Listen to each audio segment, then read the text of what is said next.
అల్లుకున్న బంధం 20వ భాగం. ముందు భాగాలను చూసి ఆ తర్వాత ఇది చూడండి. రచించినది శ్రీవల్లి గారు.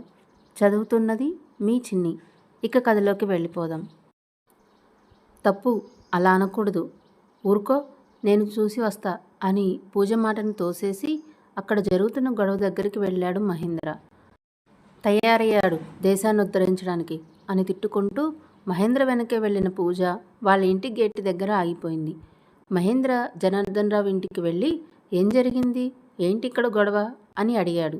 బ్యాంక్ వాళ్ళు జరిగింది చెప్పడంతో, సరే ఆయనకి షూరిటీగా నేనుంటాను, నేను సంతకం పెడతాను, నా పే స్లిప్ మా ఇల్లు షూరిటీగా పెడతాను, ఆయన జోలికి రాకండి అన్నాడు మహేంద్ర. ఆ క్షణం జనార్దన్ రావు మహేంద్ర ముందు మోకాళ్ళపై వంగి 2 చేతులు జోడించి నమస్కారం చేశారు. ఇలా చేయకూడదు అని ఆయన్ని పైకి లేపాడు మహేంద్ర. నేను నీకు నమస్కారం చేసింది నీ వయసు కాదయ్యా, నీలో ఉన్న పెద్దరికానికి. పెద్దరికం అనేది వయసుతో రాదయ్యా, మనసుతో వస్తుంది. ఆ రోజు నీపై నేను చాలా నిందలు వేశాను, చాలా మాటలు అన్నాను. కానీ ఈరోజు నేను ఆపదలో ఉన్నాను అంటే నువ్వు వచ్చి రక్షించావు, నా గౌరవాన్ని కాపాడావు, నా ఇంటి మర్యాదని కాపాడావు, మా ఇంటిల్లిపాది ప్రాణాలు నిలబెట్టావు అని అన్నాడు. అయ్యో సార్, ఉండేది వేరే ఇల్లు అయినా మనందరం ఒక కుటుంబంలా ఉంటున్నాం. ఒకరికి కష్టం వచ్చిందంటే ఇంకొకరు ఆదుకోపోతే ఎలా? సహాయం చేయగలిగి కూడా నేనేం పెద్దగా చేసిందేం లేదు. మీ ఈఎంఐ కట్టుకుంటారు, కాకపోతే నేను షూరిటీగా ఉన్నాను అంతే అని బ్యాంక్ వాళ్ళు ఇచ్చిన పేపర్స్ మీద సంతకం పెట్టి, ఇంక మీరు కంగారు పడకండి, లోన్ క్లియర్ చేసుకోండి అని ఇంటికి వచ్చేశాడు. మహేంద్ర ఇంటికి వస్తుండగానే పక్కింటి గేట్లో రాధ, తన ఇంటి గేట్లో పూజ తననే మింగేస్తున్నట్టు చూస్తున్నారు. ఏమైంది వీళ్ళిద్దరికీ, ఇప్పుడు నన్ను ఇద్దరు చంపేస్తారా ఏంటి అలా చూస్తున్నారు అనుకుంటూ తలదించుకొని పూజ వాళ్ళ ఇంట్లోకి వెళ్ళబోతున్న మహేంద్రని చూసి, పూజ, తనకమాలిన ధర్మం ఎప్పుడూ పనికిరాదు, చెప్పు మీ వారికి అని రుసరుసలాడుతూ ఇంట్లోకి వెళ్ళిపోయింది రాధ. మహేంద్ర ఆ మాట విని కూడా విననట్టు ఇంట్లోకి వెళ్ళిపోతూ ఉంటే అతని వెనకే పూజ కూడా వెళ్ళి, బుద్ధుండాలి, ఆయన ఎవరో తెలియదు, ముక్కు మొహం తెలియదు, వెళ్ళి సంతకం పెట్టేసి వస్తావా నువ్వు అని అరిచింది పూజ. మనిషే మనిషికి సాయం చేయపోతే ఎలా? ఏమైంది ఇప్పుడు మీ ఇద్దరు నా మీద కారాలు మిరియాలు నూరుతున్నారు అన్నాడు మహేంద్ర. మనిషికి మనిషి సాయం కాదు, ఆయన ఆ రోజు ఎన్ని మాటలు అన్నాడో తెలుసా? నిన్ను ఒక పెద్ద గుండాలాగా, రౌడీలాగా చిత్రించాడు. అలాంటి మనిషికి సాయం చేస్తావా నువ్వు అంటూ అరిచింది పూజ. సాయం అన్నది అవసరం ఉన్నవాడికి చేయాలి, వాడేంటి మనల్ని ఏమైనా అన్నాడా? అవన్నీ ఆలోచించుకొని చేసేదాన్ని సాయం అనరు అన్నాడు మహేంద్ర. నువ్వు మారవు, ఈ జన్మకి మారవు అని తిట్టుకుంటూ పాపని ఎత్తుకొని పైకి వెళ్ళబోతుంటే, నా బంగారాన్ని తీసుకొని నువ్వు ఎక్కడికి వెళ్తున్నావు, బంగారం నాకు ఇవ్వు అన్న మహేంద్ర పాపని పూజ దగ్గర నుండి తీసుకొని పాపతో కబుర్లు చెప్పుకుంటూ ఆడుకుంటూ ఉన్నాడు. ఆవిడతో ఆటలేనా, కాలేజీకి వెళ్ళేదేమైనా ఉందా అని పైనుండి అరిచింది పూజ. మీ అమ్మకి ఇంకా మెంటల్ తగ్గలేదురా అని పాపతో అని పాపని ఎత్తుకొని పైకి వెళ్ళి మహేంద్ర, ఏంటి మీ అక్క పక్క నుండి సజెషన్ ఇస్తుంది అన్నాడు. ఏమో నాకేం తెలుసు, నువ్వే అడుగు అని అంది పూజ. మానేశారుగా మాతో మాట్లాడటం, అదేమంటే ఇంతింత కళ్ళేసుకొని మింగేసేలా చూస్తుంది, నేనేదో ఆవిడ సొమ్ము కాజేసినట్టు అని వెటకారంగా అన్నాడు మహేంద్ర. ఇది మీ ఇద్దరికి ఎప్పుడూ ఉండేదేగా, నన్నెందుకు బాబు మధ్యలో లాగుతారు, తర్వాత మీరు ఒకటి, మధ్యలో ఎదవనయ్యేది నేనే అని అంది పూజ.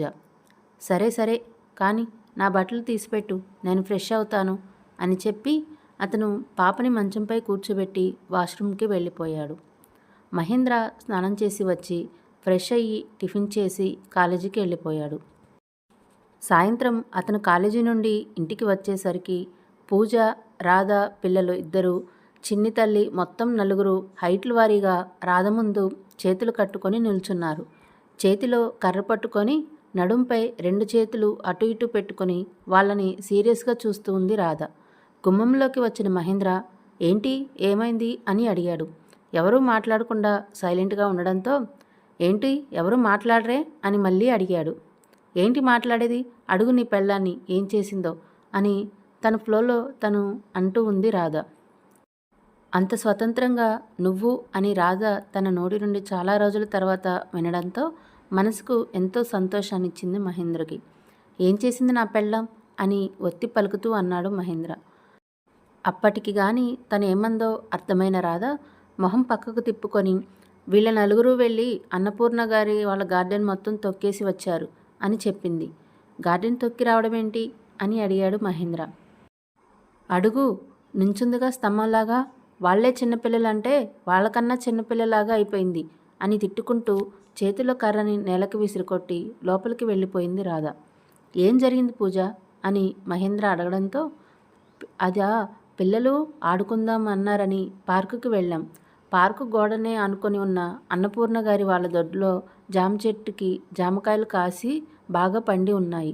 అవి కోసుకోవడం కోసం తను గోడ ఎక్కిందని, తన వెనకాలే పిల్లలు కూడా ఎక్కారని, కాయలు కోసుకొని కిందికి దిగబోతూ పొరపాటున అన్నపూర్ణ గారి వాళ్ళ గార్డెన్లోకి పడిపోయామని, అక్కడ వాటర్ పైపు ఉండడంతో బంగారం వాటర్ పంపు విప్పి ఆ నీళ్ళని పైకి చిమ్మిందని, పిల్లలిద్దరూ కూడా ఆ పైప్ తోటి ఆటలాడారని, పిల్లలు ఆడుకుంటున్నారులని తనేమీ మాట్లాడకుండా ఉందని, ఆ పిల్లలు ఆ బురద తీసి అన్నపూర్ణ గారి వాళ్ళ గోడల మీద రుద్దారని, అవేమీ వాళ్ళకు కనపడకుండా ఉండేలాగా పిల్లల్ని తీసుకొని తను వచ్చేసిందని, చూసుకోకుండా గార్డెన్లో పెట్టిన లైన్ తోటకూర అందంగా కట్ చేసి పెట్టిన మొక్కల్ని తొక్కేసి వచ్చామని జరిగిన విషయం చల్లగా చెప్పింది పూజ.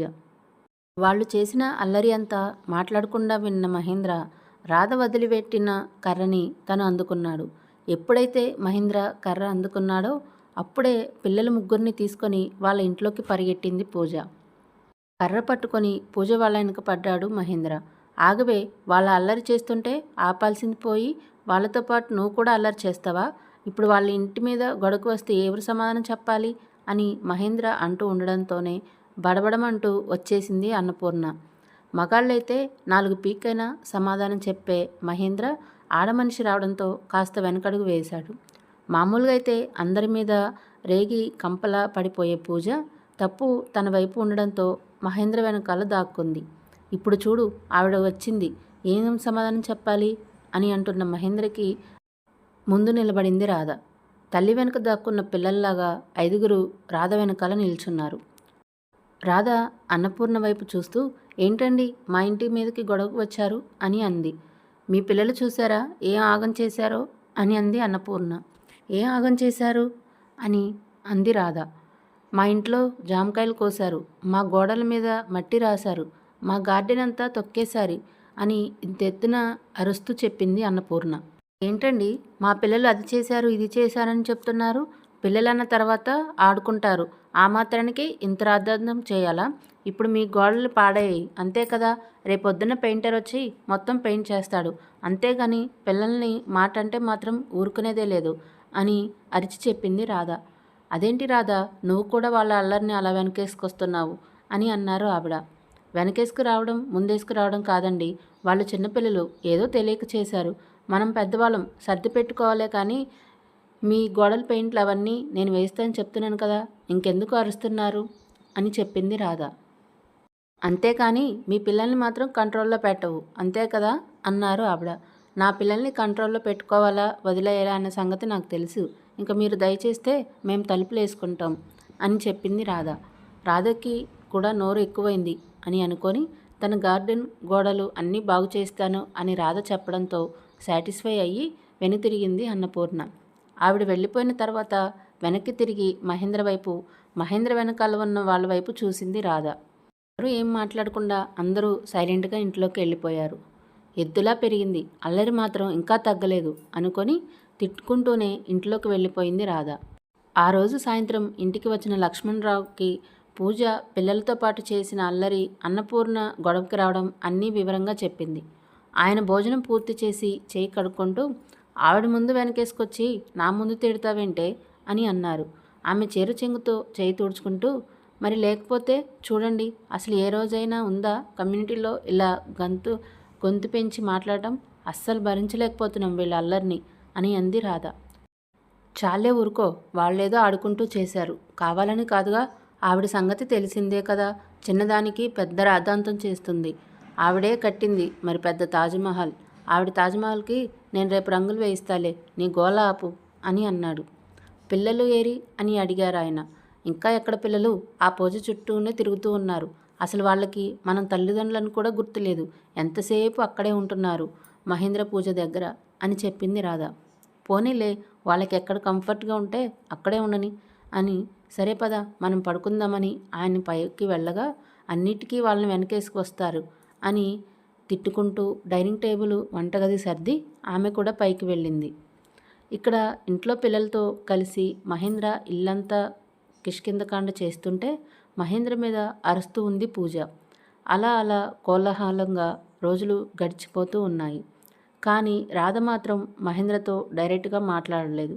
ఎదురు బొదురుగా ఉన్నప్పుడు ఏదో ఒక సూటిపోటి మాట అనడం లేదా పెడసరంగా సమాధానం చెప్పడం అలాగే చేస్తూ ఉంది. మహేంద్ర గారికి మాత్రం ఊరుకుంటాడా?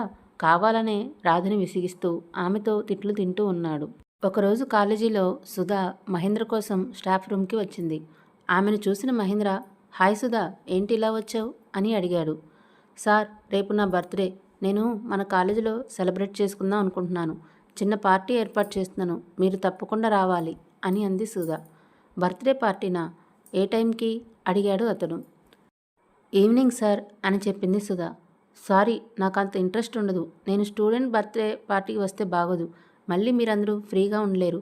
ఎందుకు, మీరు సెలబ్రేట్ చేసుకోండి, నేను రాను, ఏమనుకోకు అన్నాడు మహేంద్ర. సార్ ప్లీజ్ సార్ రండి అని అడిగింది సుధా. లేదు, నాకు ఇంట్రెస్ట్ లేదు, నేను రాను అని అక్కడి నుండి వెళ్ళిపోయాడు మహేంద్ర. తన పక్కకి వచ్చి నిలబడిన ఫ్రెండ్స్, ఏంటే బర్త్డే పార్టీ ప్లాన్ ఫ్లాప్ అయిందా?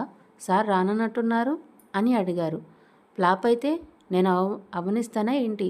ఆయన్ని నా బర్త్డే పార్టీకి ఎలా రప్పించాలో, నా ప్లాన్ వర్కౌట్ ఎలా చేయాలో నాకు బాగా తెలుసు అని మనసులోనే అనుకొని నవ్వుకొని తన నెక్స్ట్ ప్లాన్ బి రెడీ చేసుకుంది సుధా. ఈరోజు సాయంత్రం కాలేజీ నుండి వెళ్ళిన తర్వాత ఫ్రెష్ అయ్యి వాళ్ళ పాపతో ఆడుకుంటూ ఉన్నాడు మహేంద్ర వరండాలో. రాధ వాళ్ళ గార్డెన్లో, పూజ వాళ్ళ గార్డెన్లో ఉన్న జాజులు, మల్లెలు, మొగ్గలు కోసుకొని పువ్వులు అల్లుకుంటూ ఉన్నారు పూజ ఇంకా రాధ. రాధ వాళ్ళ ఇంటి వరండాలో పిల్లలిద్దరూ ట్యూషన్కి వెళ్ళిపోయారు. పూజ వాళ్ళ ఇంటి గేట్ చప్పుడవడంతో ఎవరు వచ్చారా అని లేచి చూశారు. సుధా గేట్ తీసుకొని లోపలికి వస్తూ కనబడింది. ఆమెను రాధను చూసిన వెంటనే రాధ నొసలు ముడిపడ్డాయి. పూజని వాళ్ళ ఇంటికి వెళ్ళమని, ఆ అమ్మాయి ఎందుకు వచ్చిందో కనుక్కో అని పంపింది రాధ. మహేంద్ర ముందుకు వచ్చి నిలబడిన సుధని చూసి, ఏంటి ఇలా వచ్చావు అని అడిగాడు. సార్, నా బర్త్డే అని చెప్పాను కదా సార్, ప్లీజ్ సార్ రండి అంది సుధా. ఇందాకే చెప్పాను కదా రానని, నాకు అలాంటివి ఇంట్రెస్ట్ ఉండదని మళ్ళీ మళ్ళీ అడుగుతావెందుకు అని అన్నాడు మహేంద్ర. అలా కాదు సార్, మీరు కాలేజీకి అయితే రానన్నారు. నేను ఇక్కడ మన లహరి వాళ్ళ ఇంటి దగ్గరే నా బర్త్డే పార్టీ ఏర్పాటు చేసుకున్నాను. ఆంటీ వాళ్ళనే అడిగాను, పైన టెర్రస్ మీద సెలబ్రేట్ చేసుకోమన్నారు. ప్లీజ్ సార్, ఇక్కడే కదా, మీ ఇంటి దగ్గరే కదా, రండి అని అడిగింది సుధా. కొనసాగుతుంది. ఈ స్టోరీ మీకు నచ్చినట్లయితే లైక్ చేసి కామెంట్ రూపంలో మీ అభిప్రాయాన్ని తెలియజేయండి. అలాగే తదుపరి అప్డేట్స్ కొరకు ఛానల్ని సబ్స్క్రైబ్ చేసుకోండి. Thanks for watching.